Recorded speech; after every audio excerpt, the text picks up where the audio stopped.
Pernah kepikiran nggak? Apa sih yang sebenarnya terjadi di balik layar pas kita nggak sengaja ngeklik link yang aneh? Hari ini, kita bakal nyelam ke dunia tersembunyi para detektif digital. Mereka ini pahlawan tanpa tanda jasa yang memburu penjahat paling licik di dunia maya. Ini kedengarannya kayak di film misteri ya, tapi ini tuh tantangan beneran yang dihadapi para analis keamanan setiap hari. Yuk kita buka bareng-bareng buku kasus detektif digital ini dan cari tahu jawabannya. Oke, setiap investigasi kan mulainya dari tempat kejadian perkara ya.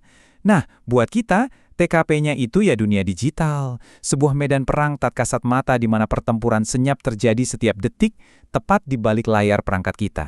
Analogi ini pas banget kan? Sama kayak detektif yang nyari sidik jari atau selai rambut, analis malware itu nyisir baris-baris kode yang mencurigakan atau pola lalu lintas data yang aneh. Mereka membedah bukti digital buat mengungkap kejahatan dan siapa dalangnya. Oke, sekarang kita kenalan sama tersangkanya. Di setiap kejahatan pasti ada pelakunya dong. Nah, di dunia digital, biang keladinya itu dikenal sebagai malware. Tapi, apa sih malware itu sebenarnya? Coba bayangin ada tamu nggak diundang nyelinap masuk ke rumah kamu. Tapi dia bukan mau nyolong TV loh. Dia malah masang kamera tersembunyi, ngunci pintu dari dalam, terus duplikat kunci rumah kamu.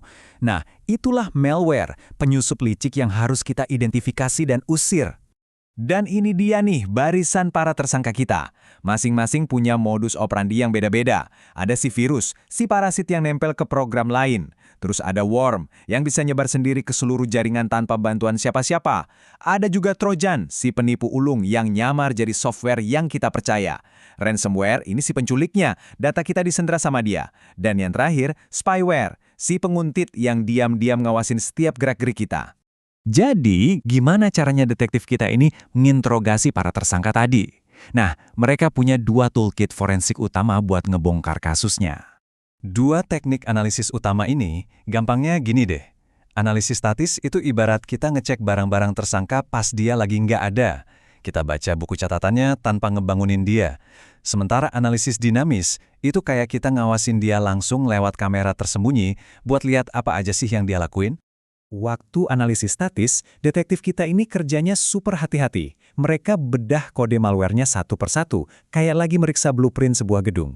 Mereka cari petunjuk soal tujuan dan kemampuannya, semuanya dilakuin tanpa pernah membangunkan si tersangka.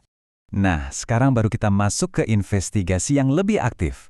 Analisis dinamis itu momen di mana kita membangunkan si tersangka. Tapi di dalam ruang interogasi yang aman dan terkunci yang kita sebut sandbox.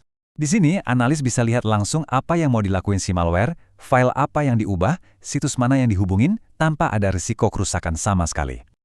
Semua kerja keras investigasi ini tujuannya cuma satu, nemuin bukti. Dan di dunia forensik digital, bukti-bukti penting ini punya nama keren, Indicators of Compromise, atau biasa disingkat IOC.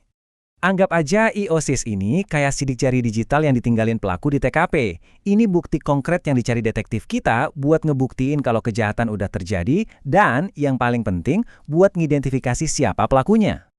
Setiap petunjuk ini bisa cerita banyak hal. Alamat IP yang aneh, bisa jadi itu lokasi persembunyian penjahatnya.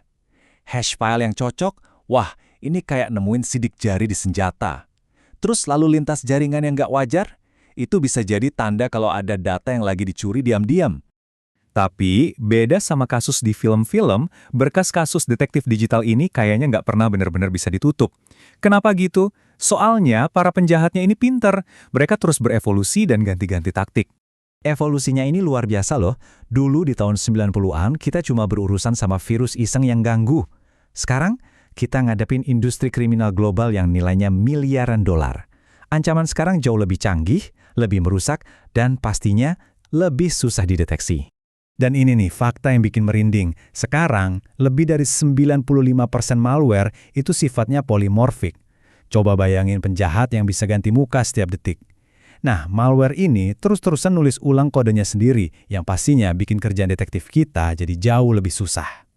Dan inilah medan perang di masa depan, AI lawan AI. Para analis pakai kecerdasan buatan buat ngeburu ancaman, sementara para penyerang juga pakai AI buat bikin malware yang makin pintar. Jadi, pertarungannya sekarang bukan lagi soal nunggu diserang terus bereaksi, tapi gimana caranya kita bisa prediksi dan hentikan serangan bahkan sebelum itu terjadi.